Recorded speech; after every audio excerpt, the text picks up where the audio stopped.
తెలంగాణకు పెద్ద ఆస్తిగా నిలిచిన సింగరేణి సంస్థ కార్మిక సంఘం గుర్తింపు ఎన్నికలు ఇవాళ జరగనున్నాయి.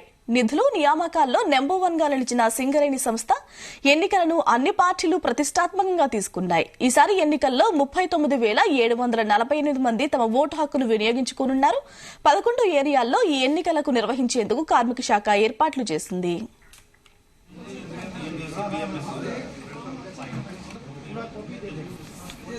1998లో వాస్తవ పరిస్థితులు సమీక్షించిన అప్పటి ప్రభుత్వం సమ్మెల నివారణ లక్ష్యంగా గుర్తింపు సంఘం ఎన్నికలకు శ్రీకారం చుట్టింది. ఇలా మొదలైన సింగరేణి గుర్తింపు సంఘం ఎన్నికలు మొదటి 2 సార్లు 2 ఏళ్ల కాల పరిమితితో సాగాయి. ఆ తర్వాత జరిగిన ఒప్పందం నేపథ్యంలో 4 ఏళ్లకు ఒకసారి కాలపరిమితితో నిర్వహించారు. అయితే 2017లో కేంద్ర కార్మిక శాఖ 2 ఏళ్ల కాల పరిమితి అని తేల్చింది. ఎన్నికలకు ముందు 4 ఏళ్లు అని చెప్పి తాము గెలిచాక 2 ఏళ్లు అంటున్నారని పేర్కొంటూ గుర్తింపు సంఘం హైకోర్టులో పిటిషన్ వేసింది. ఈ క్రమంలో 2021లో ఎన్నికలు జరగలేదు. ఆ తర్వాత కరోనా వైరస్ విజృంభించడంతో మరో 2 ఏళ్ల పాటు జాప్యం జరిగింది.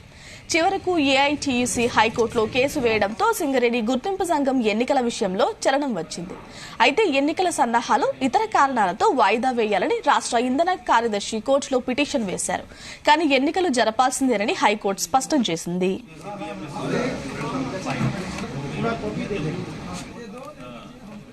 సింగరేణి ఎన్నికలు 2012 నుంచి అన్ని పార్టీలకు ప్రతిష్టాత్మకంగా మారాయి. సంస్థ విస్తరించిన 11 ఏరియాల్లో 11 మంది ఎమ్మెల్యేలు ప్రాతినిధ్యం వహిస్తూ ఉండడం కీలకంగా మారింది.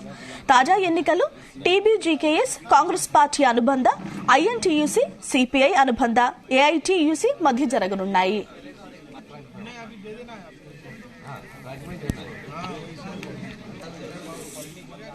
రైట్, ఇక ఈ రోజు సింగరేణి సంస్థ కార్మిక సంఘం గుర్తింపు ఎన్నికలు జరగబోతున్నాయి. ఈ ఎన్నికల్లో దాదాపు 39,000 మంది వరకు ఓటు హక్కు వినియోగించుకోబోతున్నారు. దీనికి సంబంధించిన అప్డేట్స్ తెలుసుకుందాం. మా ప్రతినిధి తిరుపతిరావు లైవ్ లో అందిస్తారు. Tirupatirao, good morning Gayatri. తెలంగాణ వ్యాప్తంగా ఉన్నటువంటి 6 జిల్లాల్లో ఉన్నటువంటి 11 డివిజన్లో కూడా సింగరేణి ఎన్నికల ప్రక్రియ మొదలైందని చెప్పాలి. ఈ రోజు ఉదయం నుంచి కూడా 7 గంటల నుంచి కూడా ఎన్నికల కేంద్రం వద్ద అయితే సింగరేణి కార్మికులు అయితే పూర్తి స్థాయిలో చేరుకొని ఓటు హక్కును వినియోగించడం పరిస్థితి. జిల్లా వ్యాప్తంగా ఉన్నటువంటి భద్రాద్రి కొత్తగూడెం జిల్లా వ్యాప్తంగా 3 డివిజన్లు ఉన్నాయి. 3 డివిజన్లో కూడా ఎన్నికల ప్రక్రియ మొదలైందని చెప్పాలి. ఎప్పటికే జిల్లా వ్యాప్తంగా ఉన్నటువంటి 23 కేంద్రాల్లో కూడా వారి ఓటు హక్కును వినియోగించడం పరిస్థితి. మొత్తంగా జిల్లా వ్యాప్తంగా ఉన్నటువంటి 3 డివిజన్లో కూడా 6,900 మంది కార్మికులు కూడా ఓటు హక్కును వినియోగించుకున్న పరిస్థితి. మనం పోలింగ్ కేంద్రం వద్ద మనం చూసుకోవచ్చు. విజువల్స్ లో వారి పోలింగ్ కేంద్రం వద్ద కూడా పూర్తి స్థాయిలో భారీ బందోబస్తు ఏర్పాటు చేసిన పరిస్థితి. ఇటు పోలీస్ సిబ్బందితో పాటు ఎస్ఎన్పిసి కార్మికులు సైతం కూడా పెద్ద ఎత్తున అయితే బందోబస్తు నిర్వహించి ఇక్కడ ఎటువంటి అవాంఛనీయ సంఘటనలు జరగకుండా చూసుకుంటున్న పరిస్థితి ఉంది. అయితే ఇప్పుడే కార్మికులు కూడా ఓటు హక్కును వినియోగించుకొని కూడా వస్తున్నారు. వారిని కూడా అడిగి తెలుసుకునే ప్రయత్నం చేద్దాం. చెప్పండి, అసలు 2017 తర్వాత ఎన్నికలు మొదలయ్యాయి. అంటే దాదాపు చాలా సంవత్సరాల వ్యవధి తర్వాత ఎలక్షన్ మొదలయ్యాయి. ఎలా అనిపిస్తుంది? మీరు గతంలో ఉన్నటువంటి టీబీజీకేసీ 2 సార్లు ప్రాతినిధ్యం వహించింది. అంతకుముందు ఏఐటీయూసీ 3 సార్లు, ఇటు ఐఎన్టీయూసీ కూడా ఒకసారి ప్రాతినిధ్యం వహించింది కదా. అసలు ఈ ఎన్నికల్లో ఉన్నటువంటి ఎవరు మంచిగా చేశారంటారు? అసలు నేను 1989లో అపాయింట్మెంట్ అయ్యాను. అపాయింట్మెంట్ అయినప్పుడు సింగరేణి కోలాహలంగా జనసాంద్రంగా ఉండేది.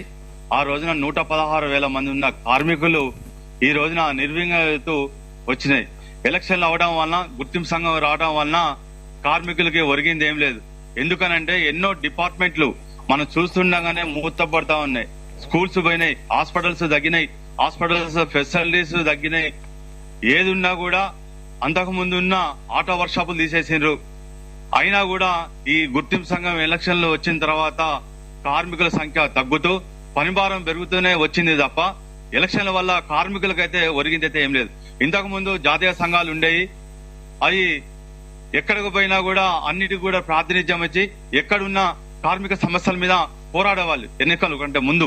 కానీ ఇప్పుడు ఎన్నికలు వచ్చేసరికి ఎవరైతే గెలిచిండ్రో వాళ్ళు మాత్రమే మాట్లాడాలని చెప్పేసి ఈ రోజున కంపెనీ నిబంధనలు పెడతా ఉన్నది.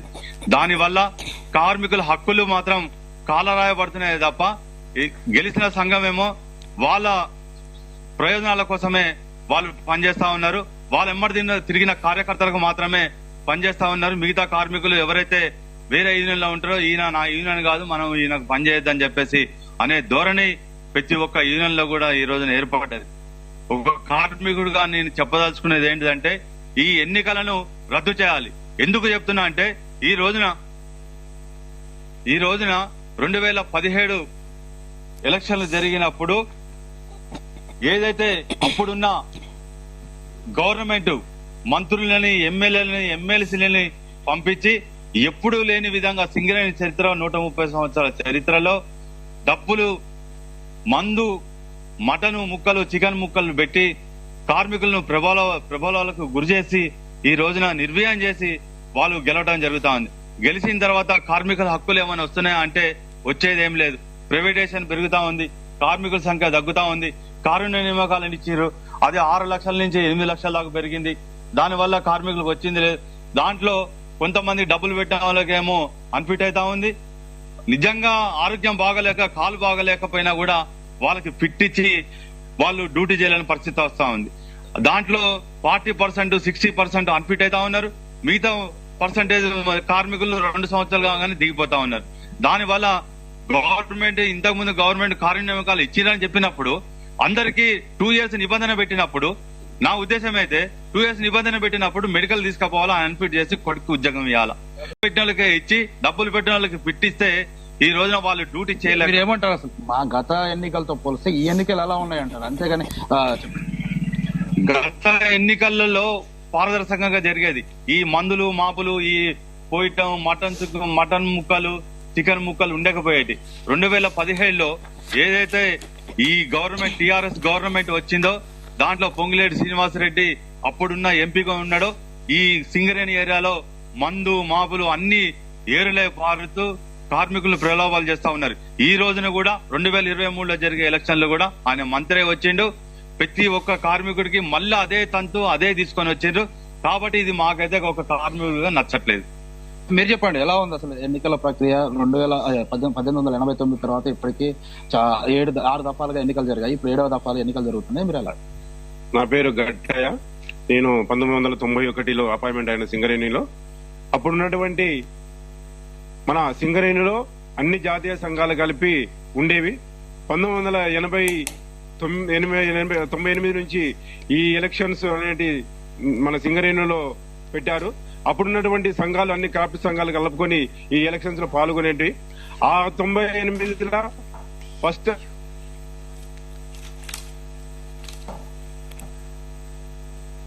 కలిసింది, 4వసారి ఏఐటీసీ కలిసింది.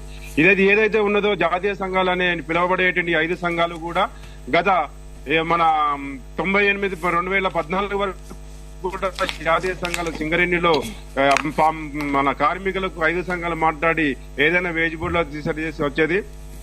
ఈ రోజు ఏదైతే 2014లో తెలంగాణ ఏర్పడిన కాడ నుంచి ఈ టీఆర్ఎస్ గవర్నమెంట్ వచ్చినాక కార్మికులని ప్రభావాలు చేస్తూ కార్మికులని ఏదైతే డబ్బులకి ఈ విధంగా ప్రభావాలు చేస్తూ వాళ్ళకి అనుకూలంగా ఓట్లు మార్చుకుంటూ మేమే గవర్నమెంట్ మా యూనియన్ వస్తే అన్న ఒక ధోరణితోని కార్మికులను చెప్తూ మోసం చేస్తూ కానీ ఈ రోజు జరుగుతున్న ఎలక్షన్స్ లో మొన్న జరిగినటువంటి 2017లో జరిగిన ఎలక్షన్స్ ని మరీ కార్మికులని అధీనంగా రూపాయి ఇస్తే, తాగిస్తే, మందు ఇస్తే చేస్తారనే ఉద్దేశంతో పెద్ద పెద్ద టెంట్లు వేసి అన్ని చోట కూడా మేకలు ఇచ్చి చేసి కార్మికులు ప్రభావాలు చేస్తూ ఓట్లేపించుకొని వాళ్ళ పబ్బం గడుపుకోవడం కోసం తర్వాత కార్మికులకి ఎటువంటి కూడా ఉపయోగం లేకుండా డబ్బులు తీసుకోవడం జరుగుతుంది. కారుణ్య నియామకం అంత ముందు ఉన్నటువంటి 81 కారుణ్య నియామకాలు అంటే వారసత్వ ఉద్యోగాల కింద 2 సంవత్సరాల క్రితం పోయి తండ్రికి లెటర్ పెడితే కొడుకుని ఫిట్ చేసి తండ్రి అనిపి చేసి ఇచ్చేది. ఈ 2017 నుంచి ఏమంటారు అసలు? పూర్తిగా ఇప్పుడు ఉన్నటువంటి ఐఎన్టీసీ గానీ, ఏఐటీసీ గానీ, తర్వాత టీబీజీకేసీ గానీ, ఈ 3 ప్రధాన పార్టీలు కూడా కొనసాగిన పరిస్థితి ఎన్నికల్లో. ఆ తర్వాత ఏ పార్టీ 3 ఉన్నటువంటి ఏఐటీసీ, ఐఎన్టీసీ, టీబీజీకేసీ ఏది బెటర్ అంటారు? గత 3 సార్లు గెలిచినటువంటి ఏఐటీసీ అయితే ఎటువంటి ప్రభావాలకి కాకుండా కొంత మేలు కొంత కార్మికుల నష్టం కూడా జరగడం జరిగింది. ఈ విధంగా అప్పుడున్నటువంటి కాంగ్రెస్ గవర్నమెంట్ ఐఎన్టీసీ ఉన్నప్పుడైతే వాళ్ళు కూడా అదే విధంగా ఈ 10 సంవత్సరాలలో ఉన్న టీఆర్ఎస్ టీజీపీ కేసు అయితే కార్మికులు మోసం చేస్తూ 1,13,000 మంది కార్మికుల నుంచి ఈ రోజు 39,000 కార్మికులకు దిగిపోవడానికి కారణం ఈ ఉన్నటువంటి మొన్న జరిగినటువంటి 10 సంవత్సరాల మన government TGP case, TRS government వీళ్ల ద్వారా కార్మికులు చాలా నష్టపోయారు. కార్మికులారా ఆలోచించండి. ఎవరైతే ఏ యూనియన్ అయితే కార్మికులకు మేలు చేస్తుందో ఆ యూనియన్ కి ఓటేసి గెలిపిస్తారని చేస్తూ నేను ఒక ఓటర్ గా మీకు విజ్ఞప్తి చేస్తున్నాను. మొత్తం మీరు చెప్పండి, మహిళా కార్మికురాలు ఉన్నారు, వారిని కూడా అడిగి తెలుస్తుంది అంటే చెప్పండి. మీరు ఎన్నోసారి ఎన్నిక పోలింగ్ జరుగుతుంది కదా, ఎన్నోసారి? నా పేరు మానస. నేను 2019లో అపాయింట్ అయ్యాను. ఇదివరకు ఎలక్షన్స్ గురించి అయితే మాకు తెలియదు. కానీ మా చిన్నప్పటి నుంచి మా ఫాదర్, నేను ఇప్పుడు చేయడం ఇది 4th జనరేషన్ జాబ్. మా చిన్నప్పటి నుంచి చూస్తున్నాము, ఎన్నో యూనియన్లు వస్తున్నాయి పోతున్నాయి, కానీ ఏది కూడా కార్మికుడికి ఎంతవరకు న్యాయం జరుగుతుంది అనేది మాత్రం చెప్పలేము. ఒకరికి న్యాయం జరుగుతోంది అంటే అది మరొకరికి అన్యాయం కిందే జరుగుతోంది. ఇదివరకు డిపెండెంట్ ఎంప్లాయ్మెంట్ అనేది నార్మల్ గా ఫాదర్ అన్ఫిట్ అయితే సన్ కు వచ్చేది, కానీ టీబీజీ కేసు వచ్చిన తర్వాత ఫాదర్ అన్ఫిట్ అయితే ఫీమేల్ ఎంప్లాయీస్ కి కూడా ఇస్తున్నారు. అది ఒక విధంగా కరెక్టే, కానీ ఇంకొక విధంగా ఏంటంటే అది డబ్బులు పెడితే గానీ జరగని పరిస్థితి. అది వాళ్ళ గ్రాడ్యుటీ అవ్వచ్చు, వాళ్ళ సిఎంపీఎఫ్ అవ్వచ్చు, ఏదో ఒక టర్మినల్ బెనిఫిట్ వదులుకుంటేనే వాళ్ళ పిల్లలకి భవిష్యత్ అనేది ఉన్నది. మన యూనియన్ అయితేనే పని జరిగింది, మన యూనియన్ కాకపోతే పని జరగలేదు. అది మాత్రం చాలా వాస్తవంగా ఉంది. ఇప్పుడు జరిగే ఎన్నికల్లో మార్పు రావాలి. ఆ మార్పు అనేది ప్రతి ఒక్క యూనియన్ ఏం చెప్తున్నారు అంటే సొంతింటి కళ అనేది ఒకటి ప్రతిపాదించారు, కానీ సొంతింటి కళ అనేది నిజంగానే కార్మికులకు చేరితే మాత్రం అది అందరికీ హర్షణీయంగా ఉంటుంది. ఎందుకనంటే జీతాలు ఎక్కువ అని అందరికీ చూపిస్తున్నారు, కానీ జీతం ఒక కార్మికుడు ఇంటికి వెళ్లేపాటికి వాళ్ళు పిల్లలకి పెళ్లి చేసినా కొడుకుని చదివించుకున్నా వాళ్ళకి అది జీవితం అనేది ఉండట్లేదు. ఈ రోజు సింగరేణి ఎంప్లాయీ అంటే నేను గర్వంగా చెప్పుకోవాలి అని అంటే వాళ్ళకు ఒక సొంత ఇల్లు కూడా ఏర్పాటు చేసే విధంగా గనక ఉంటే నిజంగానే వాళ్ళకి అది చాలా వాళ్ళ కష్టానికి ఫలితం అనేది ఉన్నట్టే లెక్క. ప్లస్ ఎప్పుడు మెడికల్ అనేది జరుగుతోంది, మెడికల్ టాబ్లెట్స్ అనేవి కానీ వాళ్ళకి మెడికల్ అనేది ఒక ఎన్సీడబ్ల్యూ ఎంప్లాయీకి మెడికల్ అన్ఫిట్ అనేది జరుగుతుంది, కానీ ఎన్నో అనారోగ్య సమస్యలతో బాధపడుతున్నారు. వాళ్ళందరికీ కూడా మెరుగైన ట్రీట్మెంట్ ఇస్తామని కూడా అంటున్నారు, కానీ ఆ మెరుగైన ట్రీట్మెంట్ కూడా చక్కగా అందరికి చేరి వాళ్ళకి ఏదైతే మందులు టైంకి వెళ్లాలో అవి కూడా పర్ఫెక్ట్ మెడిసిన్స్ ఇచ్చి వాళ్ళకి ఇంకొక సైడ్ ఎఫెక్ట్స్ అనేవి లేకుండా ఉండేటట్టు చేస్తే బాగుంటుందండి. ఇది మొత్తంగా చూసుకుంటే మాత్రం గాయత్రి, ఇక్కడ ఉన్నటువంటి సింగరేణి గుర్తింపు ఎన్నికలు మాత్రం ఏది సార్వత్రిక ఎన్నికలను తలపిస్తున్నాయని చెప్పాలి. మొత్తంగా ఈ రోజు మొత్తం కూడా 7 గంటల నుంచి 5 గంటల వరకు ఈ పోలింగ్ ప్రక్రియ మొదలవుతుంది, పూర్తవుతుంది. ఆ తర్వాత 7 గంటల నుంచి 11 వరకు కూడా ఏదైతే లెక్కింపు కార్యక్రమం ఏర్పాటు చేసి 11 గంటలలోపు ఫలితాలు వెలువడించే అవకాశం ఉంది. గాయత్రి, తిరుపతిలో అసలు మొత్తం ఎన్ని కార్మిక సంఘాలు పోటీ పడుతున్నాయి, ఎలా ఉండబోతుంది ఎలక్షన్? 11 తెలంగాణ వ్యాప్తంగా ఉన్నటువంటి 6 జిల్లాలో చూసుకుంటే మాత్రం 11 డివిజన్లో అయితే ఎన్నికల ప్రక్రియ కొనసాగుతుంది. మొత్తంగా 39,700 మంది అయితే ఈ ఎన్నికల్లో పాల్గొన్న పరిస్థితి. మొత్తం దీంతో పాటు గుర్తింపు సంఘాలు 13 అంటే ప్రధాన పార్టీలతో కాకుండా మిగతా సంబంధిత గుర్తింపు సంఘాలు 13 టోటల్ గా 13 గుర్తింపు సంఘాలు ఈ ఎన్నికల్లో పాల్గొన్న పరిస్థితి ఉంది. మొత్తంగా ఒక కొత్త జిల్లా చూసుకుంటే ఉన్నటువంటి సత్తుపల్లి కూడా యాడ్ చేసుకుని ఉమ్మడి ఖమ్మం జిల్లా వ్యాప్తంగా చూసుకుంటే 4 డివిజన్లు ఉన్నాయి. 4 డివిజన్లో కూడా దాదాపు 7,000 మంది ఓట్లు అయితే ఓటు హక్కునైతే వినియోగించే అవకాశం ఉంది. మొత్తంగా సాయంకాలం వరకు అయితే వీరు ఎవరు గెలుపొందుతారనే అవకాశం తెలిసే అవకాశం అయితే ఉంది. గాయత్రి, తిరుపతిలో రాష్ట్రంలో జరిగిన ఎలక్షన్స్ చూసాం, అసెంబ్లీ ఎలక్షన్స్, వీటి పరిణామాలు ఎలా ఉంటాయి? దానిపైన 10 సంవత్సరాలు సుదీర్ఘంగా బీఆర్ఎస్ కి అనుబంధంగా ఉన్న సంస్థ పాలించింది సింగరేణిని. సో ఇప్పుడు ఎలా ఉండబోతున్నాయి పరిణామాలు? ఖచ్చితంగా గాయత్రి, ఎందుకంటే గతంలో చూసుకుంటే మాత్రం టీబీజే కేసు 2012 నుంచి కూడా టీబీజే కేసు 2 సార్లు గెలుపొందింది. ఆ తర్వాత 2017లో జరగాల్సిన ఏదైతే గుర్తింపు స్థానం ఎన్నికలు అయితే కొన్ని అనివార్య కారణాలు ఏదైతే కరోనా కావచ్చు తదితర కారణాల వల్ల అయితే పూర్తిగా 2020లో జరగాల్సిన ఎన్నికలు పూర్తిగా పెండింగ్ పడుతూ 2023లో కొనసాగుతున్న పరిస్థితి. గతంలో చూసుకుంటే మాత్రం టీబీజే కేసు దాదాపు 2 సార్లు కూడా అంటే దాదాపుగా 10 సంవత్సరాల వరకు కూడా పాలించింది. గతంలో ఏఐటీసీ 3 సార్లు అంటే దాదాపు అదొకటి ట్రేడ్ యూనియన్ కాబట్టి ఏదైతే 4 సంవత్సరాలు 3 సార్లు దాదాపు 6 సంవత్సరాలు కూడా పాలించారు. గతంలో చూసుకుంటే మాత్రం ఇప్పుడు ఉన్నటువంటి టీబీజీ కేసు నాయకులు పూర్తిసారి ఏఐటీసీ అంటే కాంగ్రెస్ పార్టీ గెలుపొందడంతో ఇక్కడ ఉన్నటువంటి టీబీజీ కేసు నాయకులు పూర్తి స్థాయిలో కూడా ఐఎన్టీసీని పూర్తి స్థాయిలో వెళ్ళిన పరిస్థితి. పార్టీని ఏఐటీసీ సంబంధించిన నాయకులు కావచ్చు, ఐఎన్టీసీ నాయకులు పూర్తి స్థాయిలో కూడా మొత్తం కూడా ఒక మూకుమ్మడిగా నడిచిన పరిస్థితి ఉంది. ఏదేమైనా ఖచ్చితంగా ఈ కాంగ్రెస్ పార్టీ అధికారంలో ఉంది కాబట్టి ఏఐటీసీకి ఐఎన్టీసీకి వచ్చే అవకాశం అయితే ఉంది. Gayatri, right. Tirupatirao, thank you.